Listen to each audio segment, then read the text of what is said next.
n'est plus dans la démocratie. Bon, je ne sais pas si beaucoup de Béninois se trompent encore. Hein. Si on veut faire de l'hypocrisie, oui, on peut dire oui, on est dans la démocratie. Mais pour moi, on est sorti, on est déjà sorti. Donc le défi, pour moi, c'est de retourner dans la démocratie. Quand nous allons retourner dans la démocratie, tout ce que nous disons là, la Sénat qui fait semblant, qui veut pas bien organiser là, nous allons régler ces problèmes. Donc le défi pour moi, le défi que moi je pense que tous les Béninois doivent intérioriser, c'est le défi du retour à la démocratie. Mais si on avait accepté que cette Sénat puisse être intégrée par toutes les chapelles politiques, vous savez bien que chacun aurait pu apporter son grain de sel afin que ce qu'on décrit aujourd'hui puisse être dans une certaine mesure moindre que ce qu'on a aujourd'hui. 3 jours de retard, ce n'est pas admissible après les élections. 3 jours de retard, surtout que au niveau de chaque circonscription électorale, on a fait des compilations. Est-ce à dire que la Sénat aujourd'hui s'est mise à un recomptage des voix, tel que ça c'est venu des différentes circonscriptions électorales, des postes de vote, des bureaux de vote? La question reste posée. Je dirais qu'il y a eu peut-être, ma foi, de la mauvaise foi de bien organiser les choses. Parce que si on est installé depuis 5 ans et qu'aujourd'hui on n'a pas d'impréparation, alors ça veut dire que ceux qui sont là ne sont pas compétents pour le job, alors il vaut mieux les changer. Donc je ne vais pas dire que c'est une préparation. Peut-être qu'à un moment donné, il y a eu un peu de légèreté, on n'a pas voulu prendre les choses au sérieux comme cela se doit. C'est vrai que dans d'autres pays, le président de la Sénat aurait peut-être démissionné et aurait ajouté les tabliers pour se dire, mais écoutez, je suis conscient que ce que j'ai fait ne répond pas à mes obligations, et donc je suis parti aux États-Unis. Une dame qui s'occupait, je crois, d'un service après la tentative d'atteinte à Donald Trump, elle a démissionné. Et donc voilà, chez nous au Bénin, la culture n'est pas la démission. On va rafistoler les choses, on passe devant des gens et tout. Bonjour à toutes, bonjour à tous et bienvenue dans Que dit la presse, le dernier numéro de cette semaine que nous démarrons tout de suite avec la une des quotidiens parus et parvenus à la rédaction de Crystal News. Et c'est le quotidien Le Télégramme qui nous accueille ce matin avec en sa manchette élections législatives et communales du dimanche 11 janvier 2026. La Cour promet les résultats après les chiffres certifiés de la Sénat. Législatives et communales 2026 au Bénin, le Parti Les Démocrates dénonce des irrégularités et fait une demande à la Sénat. Le Patriote, proclamation des résultats des législatives, le processus enrhumé par l'histoire des 20%. Le meilleur élection législative et communale 2026 vers le sacre de l'Union progressiste, le renouveau comme première force politique au Bénin. Matin libre, économie après donc 27 ans d'attente, le Bénin fait à nouveau le pari de l'or noir. Élection législative et communale du 11 janvier 2026, la Cour constitutionnelle rassure sur la proclamation des résultats. La boussole, résultat des élections couplées 2026, le Bénin suspendu aux annonces de la Sénat. Et puis à Gbaïnzou, de l'eau potable pour 5 villages de Kota. La tribune de la capitale, 16 janvier 1977, quand le Bénin repousse l'assaut des mercenaires de Bob Denard. Akpata, élection communale et législative du 11 janvier 2026, la Sénat annonce les grandes tendances probablement ce jour. C'est tout pour la première partie de votre émission Que dit la presse de ce vendredi 16 janvier 2026. Tout de suite, nous installons les confrères pour le débat en studio. Que dit la presse? Que dit la presse? Nous sommes de retour dans ce studio pour le débat et nous avons pour le moment 2 confrères avec nous. Marcel Zoumenou. Marcel, bonjour. Bonjour, cher ami Serge. Patrice Avala. Patrice, bonjour. Bonjour Serge, bonjour Marcel Zoumenou. Nous allons recevoir d'un instant à l'autre Eman Parfait à Niambossou. Mais pour le moment, Marcel Zoumenou, nous allons commencer par vous. Les élections communales et législatives ont eu lieu le 11 janvier dernier. Jusque-là, il n'y a pas les résultats. La Sénat et la Cour constitutionnelle jouent toujours aux prolongations. Oui, la Sénat a annoncé elle-même publié rendre public les résultats, je crois, hier ou avant-hier. Jusque-là, pas de résultats. Et après, on a eu un communiqué de la Cour constitutionnelle qui nous a dit oui, nous autres, on attend la Sénat pour publier les résultats et donc il y a une sorte de ping-pong entre les deux institutions. Mais ce que nous savons généralement, c'est que c'est la Sénat qui republie les grandes tendances et après la Cour constitutionnelle vient donner les résultats provisoires et après les résultats définitifs. Oui, mais est-ce que sinon la Cour constitutionnelle peut donner les résultats sans les grandes tendances de la Sénat? Non, c'est ce que j'ai dit que généralement et de façon habituelle, c'est la Sénat qui donne les grandes tendances et après la Cour vient programmer les résultats provisoires et après les résultats définitifs. Et donc, sûrement que la Cour, telle que son communiqué est libéré, c'est qu'elle nous fait croire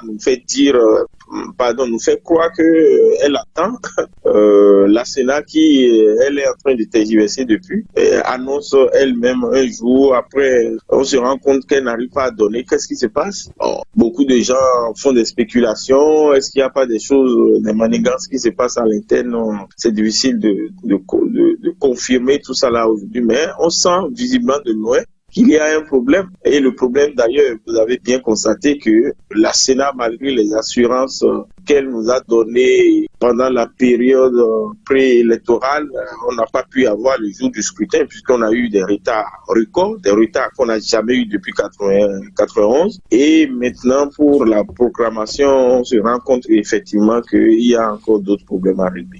Patrice Avala, la Sénat qui a renvoyé, on va le dire comme cela, les confrères journalistes de la Commission électorale nationale autonome, Sénat, ce jeudi, les a invités à revenir aujourd'hui, vendredi, pour la proclamation des grandes tendances. Et nous espérons que c'est le dernier rendez-vous que l'institution puisse donner aux professionnels des médias pour fixer désormais les Béninois sur ce qui est sorti des urnes véritablement le dimanche 11 janvier dernier, où tous les Béninois étaient allés aux urnes pour élire les conseillers communaux, les conseillers municipaux et les députés qui vont siéger à la 10e législature. Le constat est que depuis que la Sénat a mis en branle son calendrier, il y a beaucoup de rendez-vous manqués. Beaucoup de rendez-vous manqués dans la mesure où ce n'est pas seulement les résultats que les Béninois attendent aujourd'hui qui constituent la première fausse note de ce calendrier électoral.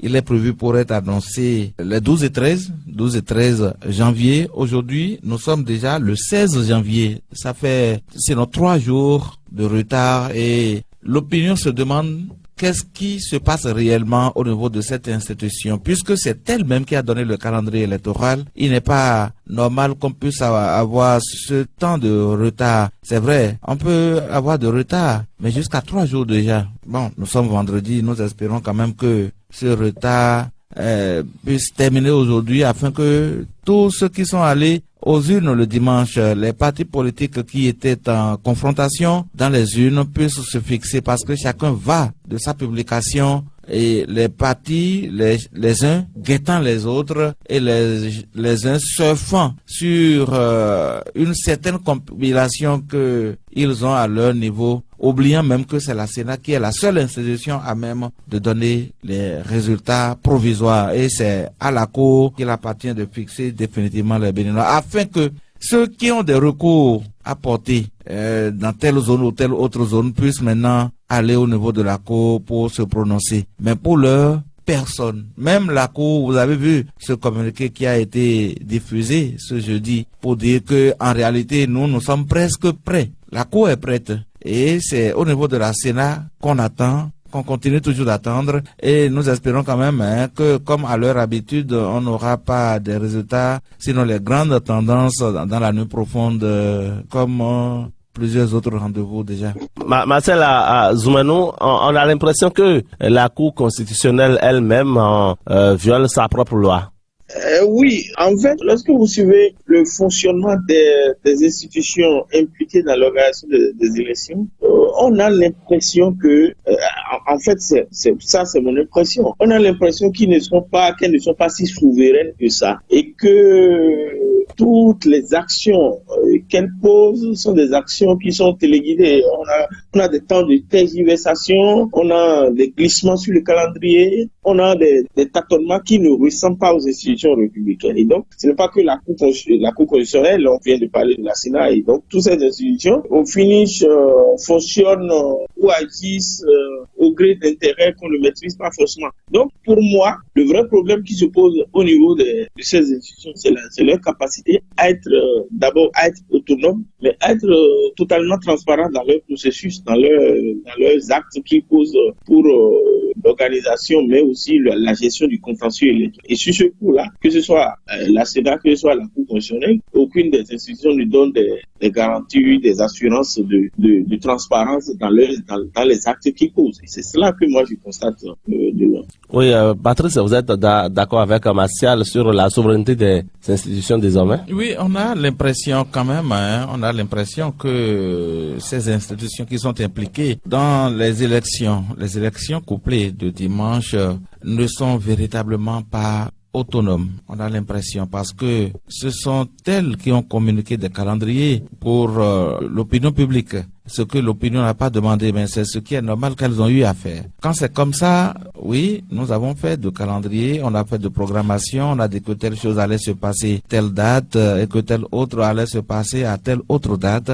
Il a peut-être eu des contingences qui ont amené à un changement de calendrier que ceux qui sont à l'extérieur ne maîtrisent forcément pas. Mais lorsque ça prend trop de temps, ça laisse de suspicion sur le travail qui se fait au niveau de l'institution. Ça amène à aller dans des considérations qui peut-être ne sont pas les vraies, mais qui fondent les auteurs à le faire dans la mesure où la Sénat nous a dit que tel jour on aura les résultats. Et donc, étant entendu que c'est elle-même qui a communiqué les dates du 12 et 13 janvier, il ne sonne pas bien dans l'opinion qu'on soit là jusqu'à la date du 16, que on ne puisse pas être fixé. Surtout avec aujourd'hui le paysage politique où depuis les élections de dimanche, il n'y a pas ce média-là qui puisse communiquer un seul résultat, même sorti brutement des unes. Vous savez bien que vous allez vous constater et puis vous vous éclipsez, vous ne communiquez aucun chiffre.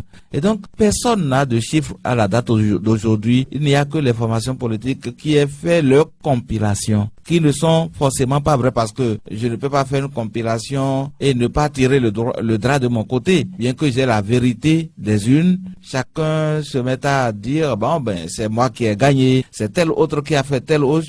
Dieu seul sait que dimanche dernier, il y a eu assez de choses qui se sont passées. Vous avez vu tout le retard qu'on a eu pour démarrer les élections, 8 heures même de retard par endroit. C'est déjà très considérable. Le président, sinon l'un des membres du conseil électoral, monsieur le professeur Abiola, évoque la complexité de l'élection, mais également la pluie à Cotonou qui a joué en leur défaveur. Non, ce sont des subterfuges qui ne tiennent pas, en tout cas selon moi. La pluie n'empêche rien. La pluie n'a pas empêché le déploiement du matériel. Oui, c'est la veille que le déploiement a eu lieu. Donc il estime que la pluie a été un facteur doit tenir défavorable. Compte des aléas climatiques. Nous sommes à un rendez-vous électoral qui est fixé depuis. Le peuple béninois est convié aux urnes pour les élections qui se sont tenues le dimanche, depuis par le chef de l'État. C'est pas à la veille que la Sénat s'est réveillée pour dire « Ah, c'est demain les élections ». Non. Et donc, ça suppose préparation. Si on en arrive à dire que la pluie, les aléas climatiques, que sais-je encore, ont conduit à ce retard, je dis non. Surtout que c'est dans Cotonou, cela ne s'explique pas. On va dire oui, parce que nous sommes à Cotonou. La Sénat elle-même est à Cotonou. On est à Cotonou, oui. on se dit que c'est pas difficile à gérer, c'est pas tout. Mais non.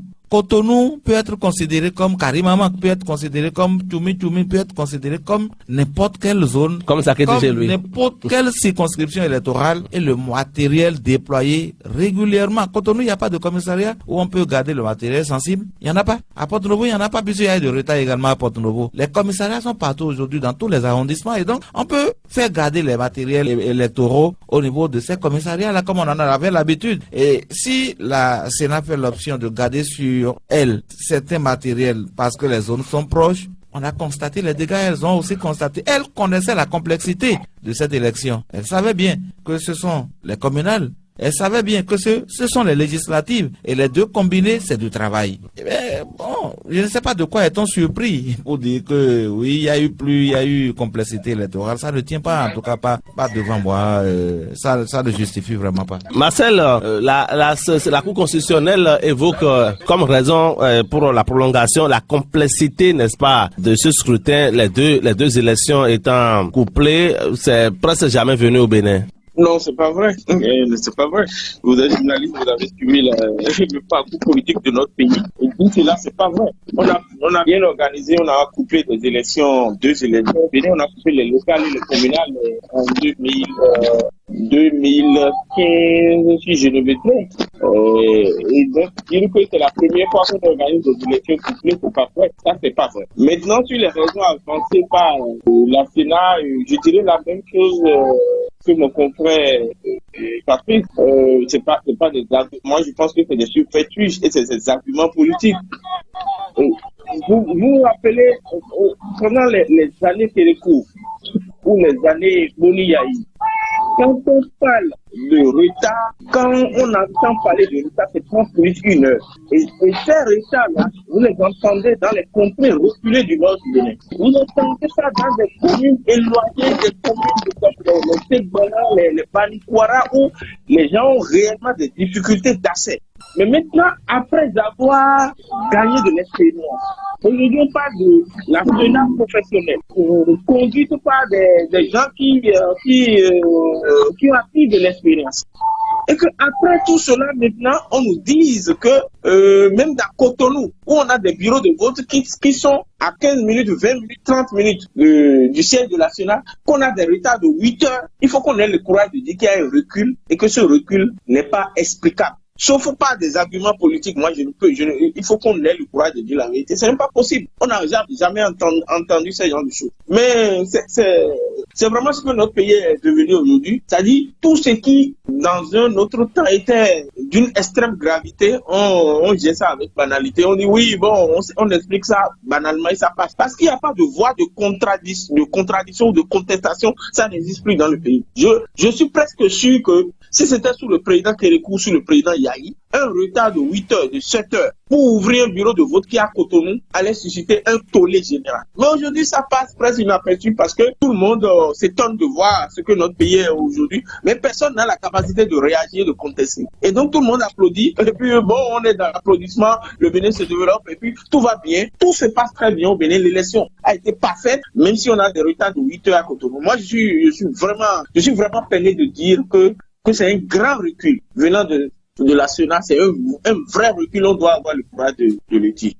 Nous sommes rejoints par Eman Pafia Aniamboso et Roland Laurent Anthony Kess, cher confrère, bonjour. Bonjour Patrice Savala. Bonjour. Oui, bonjour Patrice Savala. Bonjour à mon cher ami Marcel Zoumenou, que j'ai suivi avec attention. C'est plutôt Serge qui est aux commandes ce matin. Ah, c'est Serge, ok. Et Patrice à côté. Et Patrice à côté, bien sûr. Okay, d'accord. Voilà. Alors, je vais commencer par vous très rapidement, mon cher ami Eman Pafia Namboso. Vous avez suivi la déception de Marcel Zoumenou sur le retard qu'accuse la proclamation des résultats. Est-ce que vous pensez aujourd'hui qu'il y a un peu de légèreté dans ce qui se fait? Je pense que ce que dit Marcel Zoumenou, je pense que il a totalement raison. Hein. C'est vrai qu'on peut pas comprendre que des zones qui qui sont à 15, 10, 20 minutes du siège de la Sénat puissent accuser autant de retard, et des retards très criants, parce que 7 heures, 8 heures de retard, je pense que c'est pas bien. Sauf à aller peut-être vérifier les raisons profondes qui ont fondé ce retard-là. Parce que quand on me dit par exemple qu'on a utilisé des urnes de fortune, qu'on a des urnes qui ne sont pas vraiment scellées correctement, quand on me dit par exemple qu'on a utilisé des isoloirs de fortune également, quand on me dit que les PV ne sont pas des PV tels que la loi l'a prévu, je pense que c'est des éléments quand même qui amènent peut-être à voir que c'est peut-être au dernier moment que la Sénat s'est rendu compte de ces énormités-là et a peut-être voulu corriger. Est-ce que ça a été corrigé ou pas? Je ne sais pas. Ce que moi je plaide, c'est que même si ça a accusé du retard, que ce retard a été comblé. Parce que les tests ont dit que les scrutins couplés, les élections couplées durent 10 heures de temps. Alors, si le retard est par exemple de 8 heures de temps, est-ce qu'on a tout fait pour combler ce retard-là? Est-ce que les agents à ces différents bureaux de vote ont trouvé les éléments pour vraiment veiller à ce que ce soit une expression libre des populations? Est-ce que dans ces bureaux de vote-là, est-ce qu'il y a eu des bourrages d'une profitant de l'obscurité farouche? Est-ce qu'il y a eu des éléments qui peut-être peuvent compromettre la libre expression des citoyens dans ces bureaux de vote-là? Si ce n'est pas le cas, je ne voudrais pas trop m'attarder sur ce retard-là. Je me dis, le retard, une fois que c'est prévu par les tests et que c'est respecté, pour moi, on n'a pas encore enfreint totalement au devoir ou au droit des citoyens. Maintenant, pour ce qui est de la publication des résultats, c'est vrai que des tendances, je veux dire, c'est vrai que on a espéré que en 72 heures, au plus tard 4 jours, que la Sénat puisse publier les grandes tendances. Mais là, nous voici, nous levons. Moi, je me couche carrément avec le poste radio à côté, parce que je me dis, je vais être surpris sans doute par la publication des tendances. Bon, généralement, c'est comme ça que ça se passe chez nous au Bénin. On attend peut-être tard dans la nuit, on publie les tendances, et puis le lendemain, vous vous réveillez avec tout ce qu'il y a comme résultat. Je me suis encore levé ce matin, par la grâce de Dieu, et je me rends compte qu'on n'a toujours pas les tendances. Qu'est-ce qui se passe à la Sénat? On me dira oui que c'est vrai, élections communales et locales, ça a peut-être les mêmes modes de calcul et tout, je ne sais pas si c'est le cas, mais élections législatives et communales, je pense que à ce niveau, le mode de calcul n'est pas le même. Est-ce que cette Sénat-là, dite professionnelle, est-ce qu'il suffit de s'asseoir là, d'être installé il y a peut-être 5, 6, 7 ans et de se dire qu'on est professionnel? Je pense que c'est dans la pratique qu'on saura apprécier le niveau de professionnalisme de cette Sénat-là. Et donc, pour moi, c'est que cette Sénat a montré quand même qu'elle a des failles, qu'elle a quelques éléments qu'on doit corriger. On ne peut plus aujourd'hui s'asseoir et dire, bon voilà, la Sénat au Bénin, les gens viennent s'abreuver aux sources de notre Sénat ici. Je pense qu'on devrait retourner à nos cahiers et apprendre à organiser mieux les élections dans notre pays. Et comme il le dit, je pense que c'est vraiment un recul parce que ça fait des années qu'on organise des élections au Bénin. Et bon voilà, je pense qu'on attendra peut-être que c'est ce soir qu'on va nous laisser des résultats tomber sur la poitrine comme ça, sur notre tête. Et puis on va prendre ça comme ça et puis on évolue. Je pense que il faut éviter effectivement qu'on banalise un peu les retards, qu'on banalise les failles, qu'on banalise ce qui se passe parce que les gens nous regardent. Voilà, Laurent Roland Tonekes, est-ce que vous avez l'impression qu'il y a eu de l'impréparation dans ce qui est fait? Je ne dirais pas qu'il y a de l'impréparation, je dirais qu'il y a eu peut-être, ma foi, de la mauvaise foi de bien organiser les choses. Parce que si on est installé depuis 5 ans et qu'aujourd'hui on n'a pas d'impréparation, alors ça veut dire que ceux qui sont là ne sont pas compétents pour le job, alors il vaut mieux les changer. Donc je ne vais pas dire que c'est une préparation. Peut-être qu'à un moment donné, il y a eu un peu de légèreté, on n'a pas voulu prendre les choses au sérieux comme cela se doit. Alors sur la question du retard pour l'ouverture des bureaux de vote, je suis au regret de dire à mon cher ami Emmanuel Parfait Moussou que même si on a respecté les 10 heures de vote, si on a ouvert le bureau de vote à 20 heures, on ne saurait encourager cela. C'est un désordre qu'il ne faut pas encourager. Pourquoi? Parce que déjà, le citoyen qui se lève de sans la maison à 6 heures du matin, sachant très bien que c'est à 7 heures qu'on ouvre un bureau de vote, il doit aller voter et aller vaquer en d'autres occupations, et qui vient à 7 heures, ne voit personne. 8 heures, 9 heures, 10 heures, 11 heures, 12 heures, si vous voulez, jusqu'à 16 heures, on ne voit personne, et que c'est à 20 heures qu'on ouvre le bureau de vote. Il a quoi à foutre, en réalité? Non, mais il n'y a pas eu de bureau de vote ouvert à 20 heures. il y a de vos votes, il y a des centres, par exemple, je prends le CG Le Plateau. Ceux dont les noms commencent par A n'ont pas voté avant 16h. Vous pouvez aller vérifier. Voilà. Et ailleurs, il a été précisé, je n'ai pas les feux, mais des gens ne pensent pas voter autour de 18h pour finir à 2h ou 3h du matin. C'est pas moi qui le dis, beaucoup l'ont dit. Donc, à ce niveau, il y a un problème. Il y a un problème. Moi, j'ai été alerté par un citoyen de Rome qui m'a dit, mais monsieur le journaliste, venez faire un reportage chez nous. Les chefs dont les noms commencent par A n'ont pas encore commencé à voter. Et c'est autour de 16h-17h qu'il m'écrit pour dire, enfin, ils sont arrivés. Et moi, personnellement, comme je l'ai dit hier déjà, j'ai été dans certains bureaux de vote, et jusqu'à 11h, les gens n'avaient pas commencé. Je prends le CEJ à Kassato, le complexe scolaire à Kassato, en face de l'ancien marché de Kassato. J'ai été là-bas, par exemple, pour faire un reportage, et ils m'ont notifié que c'est à 11h qu'ils ont commencé, et ils ont précisé d'ailleurs. C'est là, d'ailleurs, là, le ministre de la Santé est allé voter. À 10h45, 50, ils n'avaient pas encore ouvert. Il était là, il a dû attendre lui-même pour voter autour de 11h. C'est à vérifier, vous pouvez aller vérifier, c'est pas moi qui l'ai dit. J'ai enregistré le président du groupe de vote qui a parlé. Donc, dans ces conditions, les citoyens qui viennent et qui font ce constat-là, il y en a qui se découragent et qui rentrent, qui ne viennent plus voter. Voilà. Dans certaines zones, évidemment. Allez-y. Et donc, pourquoi est-ce que même si on dit qu'il y a retard dans d'autres communes du Bénin, pourquoi est-ce que le retard dans la 15e, la 16e et la 6e, pourquoi ce retard a été si en tout cas, remarqué au point où on est allé au-delà de midi parfois des endroits pour voter. Il y a que nous devons attirer l'attention des autorités pour dire plus jamais ça, ce n'est pas bon. Parce que si les gens faisaient ça par le passé, ce n'est pas bon. Et vous êtes là. Et depuis que le régime est là, on nous a dit depuis, c'est la rupture. La rupture avec tout ce qui était mauvais par le passé. La rupture avec tout ce que on a dénoncé ensemble pour dire oui, il y a trop de désordre, il y a trop de légèreté, il faut bien faire les choses. Et donc, maintenant, pour un Bénin qui se révèle, on ne peut pas se révéler de façon négative comme ça au point de les bureaux de vote vont ouvrir au-delà de midi. Donc, je crois que c'est une image qu'on ne doit pas accepter qu'on l'encolle à notre pays pendant qu'on travaille à révéler le pays, pendant qu'on travaille à faire la promotion du pays. Alors, après ça, les unes de fortune et autres, j'en ai parlé hier.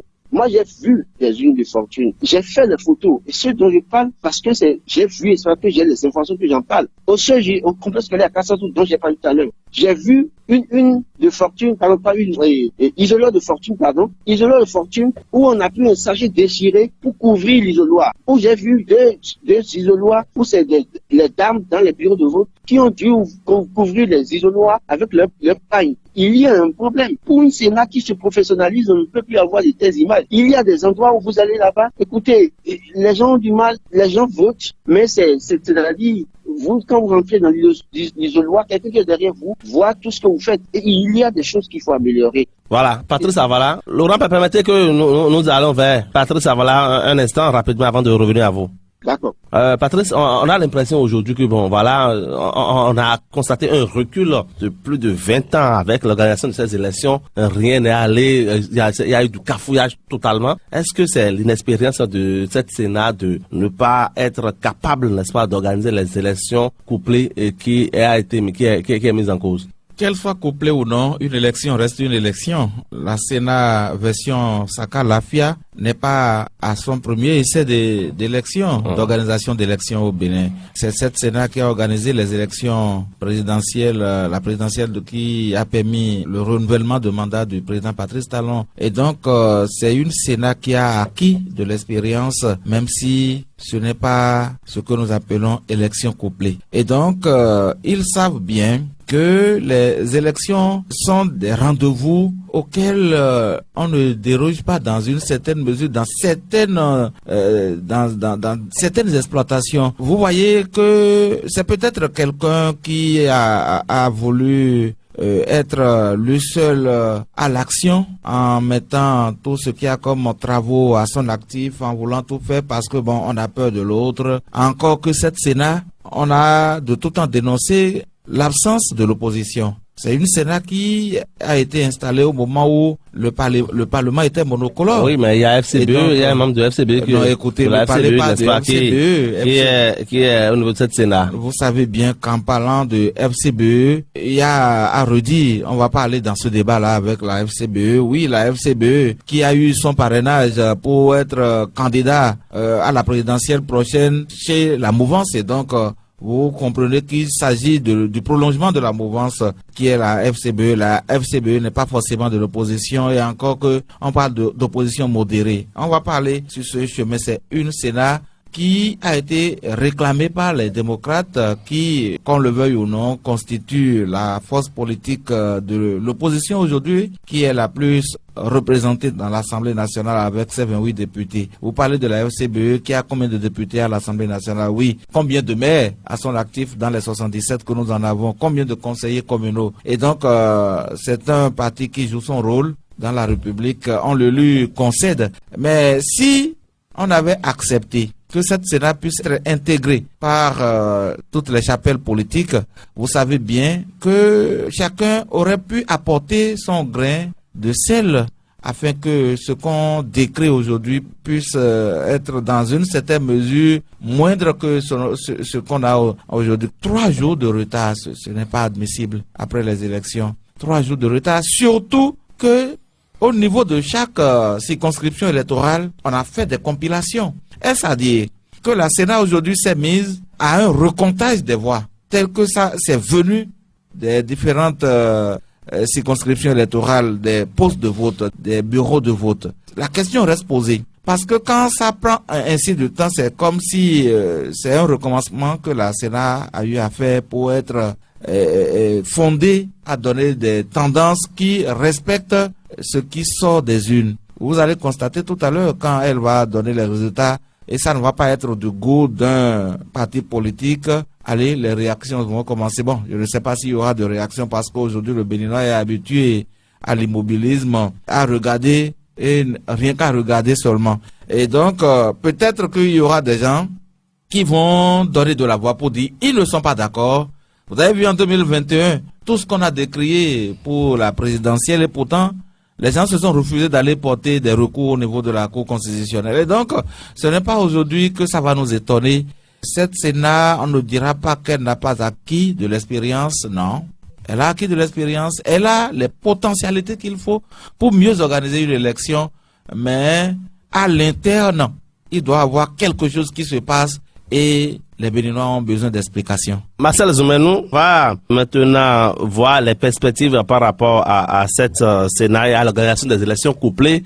Désormais au Bénin, bientôt on aura la présidentielle et puis dans 7 ans, on aura toujours les mêmes élections avec des élections couplées. Est-ce que vous ne vous inquiétez pas quand, par exemple, on évoque les PV qui ne sont pas aux normes, qui ne sont pas réglementaires? Est-ce que la Sénat elle-même ne fait pas un peu de légèreté? Je te pose la même question. Quand moi j'observe les choses, je note qu'il y a comme une sorte de processus de dévaluation même des élections dans notre contexte démocratique. En fait, j'ai l'impression, je peux me tromper, j'ai l'impression que on fait les choses sciemment pour sortir de la tête des Béninois le mot même élection. En fait, tout est fait. Si vous regardez tout ce que nous disons là, c'est un écosystème large, un écosystème conçu pour décourager les Béninois à ne même plus aller voter.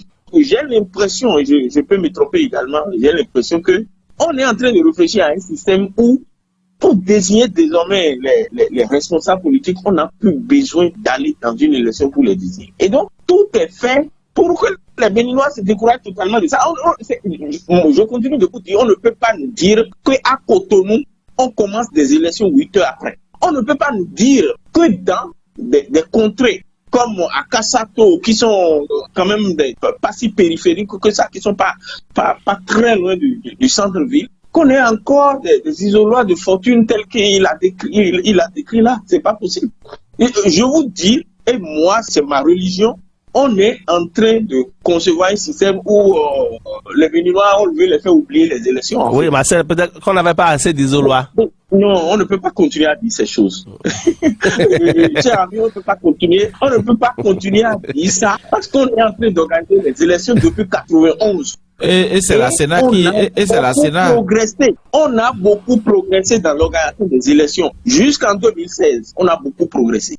Maintenant, si brutalement on rechute, Et il faut aller chercher les vraies raisons de cette rechute-là. Et moi, je continue de vous dire qu'il y a une sorte de logique en cours qui consiste à faire oublier les élections aux Béninois. Déjà, vous constatez que les Béninois eux-mêmes, les contraintes de la vie, les vicissitudes de la vie font que beaucoup ne vont plus aller voter maintenant. Les taux de participation depuis 2016, on a vu ce que c'est devenu en dehors de la présidentielle qui a porté Patrice Talon au pouvoir. Toutes les autres élections, il faut aller observer les taux de participation. Ça ne fait que chuter. Et donc, il y a d'abord, au regard des contraintes de la vie, et je l'ai dit la dernière fois dans une émission précédente, que le simple fait même de créer deux pays, parce que le régime de la rupture a tellement augmenté les salaires politiques que ceux qui sont hommes politiques vivent dans un autre monde et les populations qui les élisent vivent dans un autre monde. On a créé deux Bénins différents. Donc ça déjà, c'est une raison de frustration pour que beaucoup de Béninois n'aillent pas voter. Et quand on ajoute à cela tout le désordre, les institutions impliquées dans l'organisation des élections organisent autour des élections, tout est fait pour que les Béninois oublient ça, qu'ils n'aillent plus voter. Et que plus ils ne vont pas voter, si même on a des taux de participation de 1%, ça va, les institutions arrangent ces taux de participation, et puis on fait des arrangements politiques pour élire les dirigeants. Moi, je crois qu'on est en train d'aller vers ça. Et comme on est en train de sortir de la démocratie, c'est aussi, tout est mis ensemble et je crois que c'est tout un système qui est en branle. C'est ce que moi je peux dire par rapport à ça. Quand vous regardez Herman Parfait Agnan-Bossou, les isoloirs que nous avons à notre possession, on a l'impression que la Sénat elle-même est surprise, n'est-ce pas, de sa propre organisation. Elle n'était pas du tout prête. Non, on ne peut pas dédouaner la Sénat pour cette organisation-là. On ne peut pas dire que la Sénat est surprise de ces isoloirs, non pas du tout, parce que la Sénat, depuis plusieurs mois, sinon des années, savait déjà combien de bureaux de vote il y a sur l'ensemble du territoire national. La Sénat, depuis plusieurs mois, savait déjà, même si on entend, nous a parlé d'augmentation de bureaux de vote dans certaines contrées, il paraît que à Cotomé ici, il paraît qu'on a dû augmenter des postes de vote et tout. La Sénat est prévoyante, parce que l'option faite d'avoir une Sénat professionnelle, je pense que c'est une option en son temps qui nous a été vendue comme étant la meilleure option. Et donc la Sénat ne peut pas se lever aujourd'hui et dire que non, qu'elle ne savait pas qu'il fallait peut-être 10 000 isoloirs, qu'il fallait 50 000, je sais pas, comment dit-on, urnes, qu'il fallait tel. Non, je pense que c'est de l'impréparation. C'est vrai que dans d'autres pays, bon, le président de la Sénat aurait peut-être démissionné et aurait déjà ajouté les tabliers pour se dire, mais écoutez, je suis conscient que ce que j'ai fait ne répond pas à mes obligations. Et donc je suis parti aux États-Unis, une dame qui s'occupait, je crois, d'un service après la tentative d'atteinte à Donald Trump, voilà. Elle a démissionné. Et donc, voilà, chez nous, au Bénin, la culture n'est pas la démission. On va rafistoler les choses, on passe devant des gens et tout. Mais moi, je pense que je fais partie de ceux qui pensent que la Sénat ne devrait pas être l'émanation des partis politiques.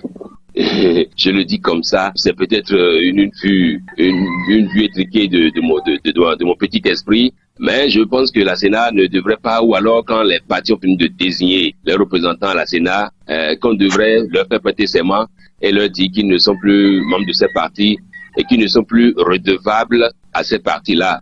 Mais bon, comme au Bénin, bon voilà, on est tenaillé par-ci par-là, on est tenu l'un par l'autre et tout. Je pense que tout ça l'a mis l'un dans l'autre, ça a peut-être organisé, ça a peut-être abouti à ce qu'on a vu là sur le terrain. Chacun a sa sensibilité. Oui. Chacun a sa sensibilité. Pardon? Chacun a sa sensibilité. Oui, chacun peut avoir sa sensibilité, mais l'histoire de quelqu'un qu'on positionne comme un poste qui dit, mais écoute, maître, tu m'as mis à ce poste, maintenant je ne te reconnais plus.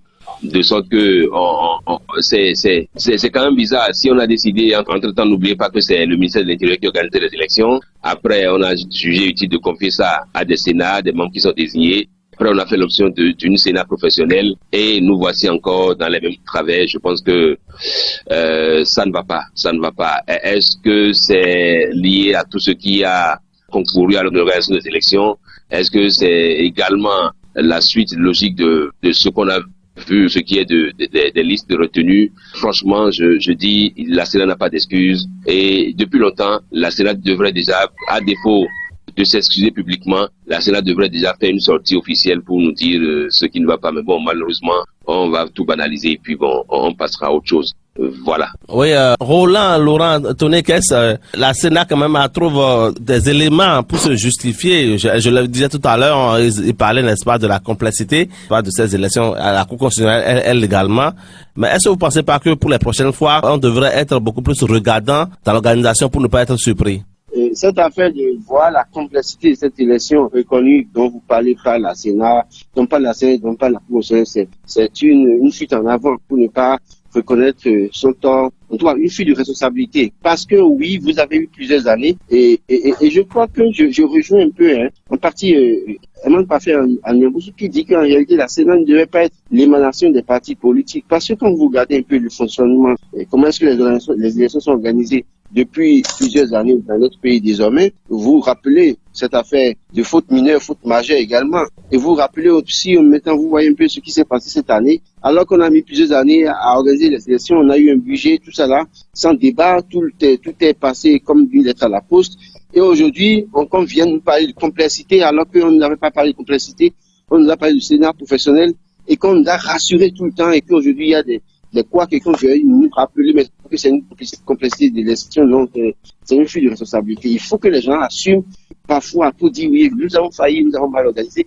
Alors, est-ce que c'est ce qui s'est passé maintenant qui va améliorer ce qui va se passer après? Je ne crois pas. Je ne crois pas parce que oui, évidemment, quand vous regardez un peu les élections organisées depuis 2019, évoluer chaque année, 2019, 2020, 2021, 2023 et nous sommes en 2026 et aujourd'hui, faites le point des élections, vous allez voir qu'il y a toujours eu un problème. Et on n'a jamais pris conscience des problèmes qui sont posés à nous pour les régler. C'est-à-dire que chaque fois, il y a d'autres problèmes qui s'ajoutent. Et je crois que il vaut mieux se préparer peut-être à toutes les possibilités. Hier, je le disais, et je crois que Marcel Rousseau-Même est revenu là-dessus pour dire, c'est à quoi que, bon, à un moment donné, il faut tout faire pour décourager les électeurs béninois. Parce que ce qui se passe aujourd'hui, les gens n'ont plus envie d'aller voter. J'ai parlé hier des intérêts, et c'est réel. Les gens n'ont plus envie d'aller voter parce que quand vous dites à un citoyen va voter, il dit non. Ils ont déjà tout bloqué. Écoutez, tout le monde ne va pas aux élections. Toutes les formations politiques ne vont pas aux élections. À quoi bon aller voter? Non, moi, je n'ai pas le temps. Et on a rappelé hier aussi, pour dire, comment se fait-il que, parce que dans une élection, quelqu'un va dans un centre de vote, il doit faire voter 2 fois, mais il vote une fois, il dit non, je ne veux plus voter pour le second. Non, ça ne m'intéresse pas le second. Il s'en va, il rentre chez lui. Donc, il y a un certain nombre de choses qu'il faut faire pour rassurer les citoyens d'abord, et que la Sénat maintenant, qui se dit professionnelle, davantage soit consciente de la situation. Et qu'est-ce que je veux dire par là? C'est-à-dire quand vous regardez un peu la Sénat, pour moi, j'ai toujours pensé, parce qu'on a pu voir les images en circulé, quand vous voyez un président de la Sénat positionner une candidate au poste de vice-président pour qu'elle puisse bien faire sa photo, il y a matière à se poser des questions. Est-il serviteur du peuple là, ou bien il est serviteur d'une obédience politique au point où il a laissé transparaître sa coloration politique? Je pense que même si les acteurs politiques doivent envoyer des gens à la Sénat, il faut que la Sénat soit chapeautée par quelqu'un qui est dans la société civile, à qui on peut donner une certaine crédibilité de neutralité politique, même si c'est pas à 100%, mais à 50-60%, ça pourrait rassurer. Parce qu'à un moment donné, les sensibilités politiques vont pouvoir... Écoutez, quand vous prenez la composition de la Sénat aujourd'hui, alors vous pensez que certains qui étaient membres de cette formation politique là, parfois ne vont pas avoir tendance à vouloir peser dans la balance. Je ne dis pas que c'est forcément ça, mais c'est humain en réalité. Si je suis d'une façon pour me retrouver à cette position, à un moment donné, j'aurais toujours envie de pencher du côté de ma formation politique de base, même si ce n'est pas possible. Mais en réalité, dans certaines choses, il y a que, oui, il faut faire ci, il faut faire ça. Et c'est ça aussi le véritable problème qui inquiète les citoyens et qui fait que les citoyens se disent, est-ce que nous avons de l'assurance, que les gens là sont vraiment neutres, est-ce que ces gens là sont vraiment au service du peuple? Donc, ce n'est pas une question de préparation. Je pense qu'on a fait preuve de légèreté parce qu'on a les moyens quand même pendant depuis plusieurs années. Et si c'est peut-être alors une mauvaise préparation, je pense qu'alors, il vaut mieux qu'après cette élection, mais c'est vrai que c'est pratiquement dans 7 ans, bientôt, la prochaine c'est dans 7 ans. Est-ce qu'ils auront le temps nécessaire d'aller se faire former pour être vraiment opérationnel, pour qu'on n'ait pas ces quoi? Mais je crois que dans l'organisation, dans ce qui s'est passé, c'est de la légèreté. C'est parce que si on a quand même prévu les bureaux de vote, pour les matériels, pour tous les bureaux de vote, même si on a quand même prévu, et que c'est le retard qui a été observé, je pense que c'est de la légèreté. Parce que moi, j'ai interviewé, par exemple, le chef d'audition de Cotonou, dont je tais le nom, mais au complexe scolaire Ménotin, et qui me disait que le dimanche au petit matin, un peu après midi, que c'est à ce moment que la coordonnatrice électorale de son arrondissement l'a appelé pour lui l'aider à aller pour faire cheminer le matériel vers son arrondissement. Et que aller prendre les matériels au niveau de la mairie et venir vers l'arrondissement, tout ça là, qu'ils ont fini ça autour de 2h, 3h du matin. Donc c'est après ça que la coordonnatrice maintenant va faire le point de dispatching, bureau par bureau, centre par centre de vote, tout ça là.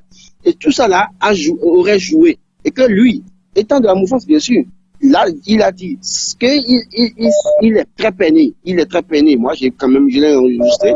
On a mis ça en ligne, ça existe. Donc, je n'invente pas les faits. Donc, c'est du concret pour dire, et je suis d'accord avec Marcel Zoumenou, comment, j'en ai parlé encore hier, comment est-ce que les bureaux ou centres de vote à Cotonou peuvent ouvrir tardivement alors que dans les coins éloignés, les gens ouvraient à temps. Et c'est pour ça que je pose la question de savoir pourquoi est-ce que le retard a été si observé de cette manière au niveau de la 15e, 16e, 6e.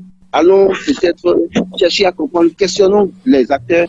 Je crois qu'ils ont certainement la réponse à nous donner. En tout cas, Laurent, on va peut-être trouver des réponses à ces questions plus tard. Patrice Zavala, à chaque élection, la Sénat trouve toujours quelque chose pour nourrir l'actualité. Avant, c'était les fautes mineures, les fautes majeures. Après, c'est la caducité, n'est-ce pas, des PV. Maintenant, c'est le retard criard avec la complexité des élections. Même si c'est pas elle-même qui l'a dit, c'est la Cour constitutionnelle qui l'a dit.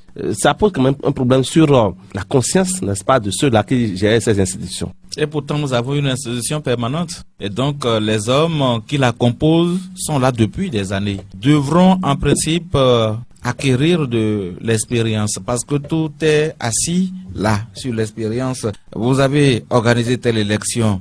Vous avez fait des constats. Ça vous permet de vous améliorer pour un autre rendez-vous électoral qui vient.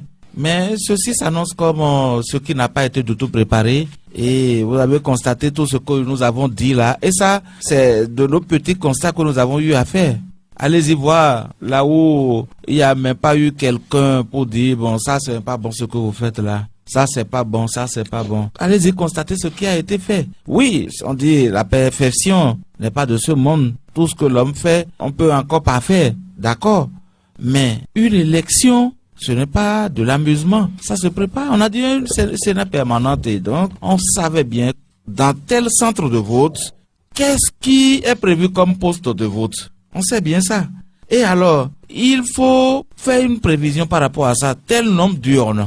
Dans tout le Bénin, il y a combien de centres de vote? Dans ces centres de vote-là, il y a combien de postes de vote? On ne peut pas avoir des isoloirs de fortune, on ne peut pas avoir des urnes de fortune. Ce n'est pas possible pour l'image du Bénin qui vient de très loin après. Après 90. Ces urnes et ces isoloirs nous ont quand même permis d'organiser les élections.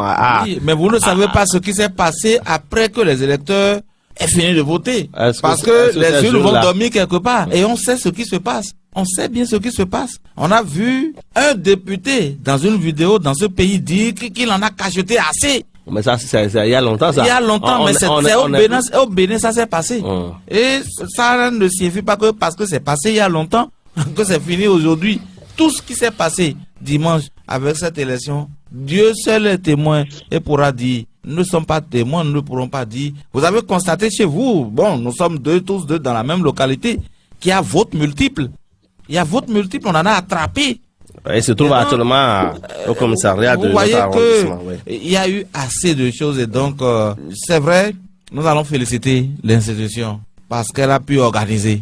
Mais il faut revoir les choses afin que, en avril prochain, on n'assiste pas à ce que nous voyons aujourd'hui. Marcel Zoumenou, je vous repose la même question par rapport à cette Sénat. Il y a toujours eu un problème, mais si c'est pas des fautes mineures ou des fautes majeures, c'est que les PV sont caduques ou bien c'est que les élections sont complexes. Est-ce que la Sénat elle-même ne joue pas sa propre crédibilité? Est-ce qu'elle ne met pas en cause sa crédibilité? Mais, cher ami Serge, ce que tu viens de dire ne fait que confirmer ma thèse de tout à l'heure. Tout ce que vous voyez là, pour moi, c'est une orchestration politique. Moi, je dis les choses de façon aussi franche. Et mon ami Patrice, son souhait de voir l'organisation de l'élection présidentielle un peu plus parfaite, mais moi, je vais le décevoir. Parce que pour la présidentielle, oui, je vais le décevoir parce que pour la présidentielle, c'est comme le fameux match amical qui avait eu lieu en 2001 entre le président Kérékou et son ministre d'État Bruno Amoussou. C'est entre les gens de la même famille. Donc c'est un arrangement. Appelons Chacha. C'est un arrangement, il n'y a pas d'opposant, il n'y a pas un courant politique divergent qui va surveiller les choses et donc vous aurez les gens qui vont cacheter, vous aurez les votes multiples, vous aurez tout ce que vous avez dit là, vous aurez ça en avril prochain. Ça, notez ça, que c'est moi qui ai dit ça. Parce que ce qui fait qu'une élection, c'est comme un match de football. On peut pas déduire ça tout de coup maintenant, Marcel, on peut pas déduire. On peut pas faire cette déduction là maintenant. Mon cher ami, il faut bien suivre la chronologie des choses. Si vous jouez un match de football, et on vous dit que bon, l'arbitre, il est acquis à votre cause, et l'équipe contre laquelle vous jouez, bon, en réalité, c'est une équipe factice, c'est fabriqué pour vous permettre juste de gagner. Mais entre vous pouvez vous permettre beaucoup de choses sur le terrain. Donc c'est ça. Et ne vous attendez pas à une élection comme on l'avait au temps des présidents Kérékou, au temps des présidents Yahi, où tout le monde se contrôle, où on sent vraiment qu'il y a un challenge. Il n'y a pas de challenge en avril prochain, il n'y a rien. Donc, moi, je sais pas, nous faisons ce débat et nous, journalistes, on doit même se poser la question, quelle est l'utilité même de ce débat que nous faisons. Parce que vraiment, vous et moi, ça fait des mois, des années que nous disons les mêmes choses et la même logique continue. Bon, c'est comme le chien aboie, la caravane passe. La répétition pédagogique, on va toujours continuer à dire les mêmes choses. Mais ceux qui agissent sont dans une autre logique. Et c'est ce que moi je constate. Oui, Eman, pour terminer rapidement. Non, pour terminer, je dis que je pense que nos débats sont quand même d'une utilité, quoi qu'on dise, parce que on a déjà fait des débats qui ont quand même amené les décideurs à revoir certaines choses. Et ça, je vous prends témoin vous aussi. Et donc, si une fois que la Sénat, on attendra de voir ce qui va se passer en avril, mais j'espère de cette Sénat-là qu'elle puisse bien organiser les élections. On attend déjà, peut-être ce soir, qu'on publie les tendances et que la Cour constitutionnelle puisse venir infirmer ou confirmer ces tendances-là et que le peuple soit délivré. Quand vous lisez aujourd'hui la une de beaucoup de quotidiens, c'est que le suspense continue, un peu comme à la une de Nouvelles Tribunes. Et donc, comment se fait-il qu'on organise des élections et que jusque-là, on n'a pas encore les grandes tendances? Je pense que ce n'est pas bien. Pardon? On est dans la hantise. On est dans la hantise, voilà, on est là et puis on se pose des questions. Que va-t-il se passer pour qu'on en finisse? Je pense que c'est le fin mot de mon débat de ce matin. Oui, Eman, je vais rester avec vous très rapidement avant d'aller vers Roland Laurent Tonekes. On a constaté que la Sénat reste quand même préoccupée par la bonne marche des choses puisqu'elle reçoit les organisations internationales. On a vu la Sénat recevoir la CEDEAO. C'est quand même pour rassurer quand même le peuple béninois de ce que les choses vont bon train, n'est-ce pas? Oui, je pense que c'est quand même une bonne image que la Sénat projette parce que, vous savez, le Bénin, je crois, fait l'expérience d'une Sénat professionnelle. Et donc, c'est ça que les gens viennent copier chez nous. Vous connaissez bien le système tel que ça fonctionne au Bénin. On prend des initiatives que les gens viennent copier chez nous et ailleurs, ils le font très bien et avec toute l'excellence possible. Mais chez nous, on garde toujours des failles, on garde toujours des couacs, on garde toujours un peu comme le retard qu'on a constaté au démarrage du scrutin du dimanche dernier. Je pense que c'est pas un bel exemple. C'est pas un bel exemple parce que ceux qui sont venus chez nous et qui ont cru devoir copier cette expérience de Sénat professionnel, quand de leur pays, quand ils entendront que cette Sénat organise des élections où on a accusé 8 heures de retard, où on a eu des droits de fortune, où on a eu des unes pas aux normes, où on a eu des PV, c'est pas et tout, je pense que ceux-là vont se demander mais qu'est-ce qui se passe? Est-ce que c'est pourquoi j'ai parlé de responsabilité à situer? Qu'est-ce qui a pu se passer? C'est-à-dire que au Bénin, la faute est orpheline. Quand quelqu'un commet une faute, on se tait, tout le monde se tait, et c'est cela que je rejoins ce que Marcel a dit. C'est-à-dire que aujourd'hui, il y a un désintérêt des citoyens pour les opérations de vote. On se dit, tout se passe entre eux là-bas. Il y en a même qui ne savaient pas qu'il y avait tel parti qui prenait part à telle élection et tout et tout. Est-ce que c'est la faute au parti qui n'a pas bien communiqué ou bien qui n'a pas su bien faire campagne et tout? C'est-à-dire que il y a tellement de questions auxquelles je crains qu'on ne puisse pas trouver réponse. Mais en clair, la présidentielle, c'est dans quelques 4 mois. Je veux croire que la Sénat ne nous offre pas encore ce spectacle-là, auquel cas, on va les appeler tous à la démission. Roland Laurent Tonné-Kess, Oui. un mot pour finir l'entretien, sinon le débat. Je crois que la CEDEAO reçue par la Sénat, c'est l'ordre des choses. Sauf que oui, ne nous l'aurons pas. La CEDEAO, c'est qui? C'est quand même les représentants des nations de notre communauté. Et on sait comment est-ce que ça se passe dans ces pays voisins du Bénin. Et évidemment, qui dénoncera qui et qui mettra sur la place publique la faute ou bien les erreurs de tel ou tel. On sait comment ça fonctionne. Parlant des élections dans quelques mois, la présidentielle, écoutez, ne rêvons pas. Ne rêvons pas parce que ici, on parle d'élections de proximité, législatives et communales. Et même les citoyens à la base qui sont candidats et qui ont constaté des choses ne peuvent pas avoir le courage de le dire. Alors, n'espérez pas que demain, même si on organise mal et s'il y a des quoi, que ce soit Paul Rumpa qui monte au créneau pour dénoncer. Lui qui, peut-être, à mon avis, a donné sa caution pour peut-être qu'aujourd'hui, cette élection soit validée. Parce que l'élection présidentielle qui vient là, c'est sans enjeu. Et donc, c'est un pas à Paul Rumpa de monter au créneau pour dénoncer. Encore que quand on fait la somme de ce qu'il a pu obtenir pour cette élection communale législative, écoutez, est-ce que ça vaut vraiment la peine même qu'ils décident, qu'ils disent, je vais les élections? Et c'est pas mieux qu'ils disent, je déclare qu'on fait et qu'on nous installe officiellement Robert Wadaï apporte nouveau. Donc oui, l'amélioration dont nous rêvons, ce n'est pas pour avril 2026. Je vous en prie, je pense que il vaut mieux peut-être les laisser encore continuer et faire les élections de 2026 et qu'on finisse avec la présidentielle, que Robert Wadaï soit installé maintenant et qu'on essaie de prier pour que dans 7 ans, puisque c'est parti pour 7 ans, que dans 7 ans, que le Sénat nous organise des élections sans reproche, c'est mon souhait. Marcel Zoumeno, pour finir avec vous maintenant, les défis de cette Sénat pour une bonne organisation des prochaines élections. Oui, cher ami, je vais encore te surprendre. Il n'y a pas de défi pour la Sénat. Il y a un défi qui est global, c'est le défi du retour à la démocratie. On est dans quoi? Dans quoi? Non, on n'est plus dans la démocratie. Bon, je ne sais pas si beaucoup de Béninois se trompent encore. Si on veut faire de l'hypocrisie, oui, on peut dire oui, on est dans la démocratie. Mais pour moi, on est sorti, on est déjà sorti. Donc le défi, pour moi, c'est de retourner dans la démocratie. Quand nous allons retourner dans la démocratie, tout ce que nous disons là, la Sénat qui fait semblant, qui veut pas bien organiser là, nous allons régler ces problèmes. Donc le défi pour moi, le défi que moi je pense que tous les Béninois doivent intérioriser, c'est le défi du retour à la démocratie. Le chef de l'État l'a déjà dit, hein, chacun a sa conception de la démocratie et lui-même a sa conception de la démocratie. Donc pour vous, on n'est pas en démocratie. Pour beaucoup de Béninois, on l'est toujours puisqu'il y a les institutions qui fonctionnent et que, et les élections sont organisées, même si, le constat que nous faisons aujourd'hui, elle est désastreux et déplorable. Mais merci à vous, mon cher ami Marcel Zoumeno, merci à Herman, merci à Roland Laurent Tonné-Kess, merci à Patrice Avala, merci à Jacob Godono et à Samuel Hundio qui ont assuré la mise en ligne de cette émission. Retrouvez lundi prochain Patrice Avala pour le premier numéro de la semaine. Au revoir. Numéro de la semaine. Au revoir. Numéro de la semaine. Au revoir. Numéro de la semaine. Au revoir. Numéro de la semaine. Au revoir. Numéro de la semaine. Au revoir. Numéro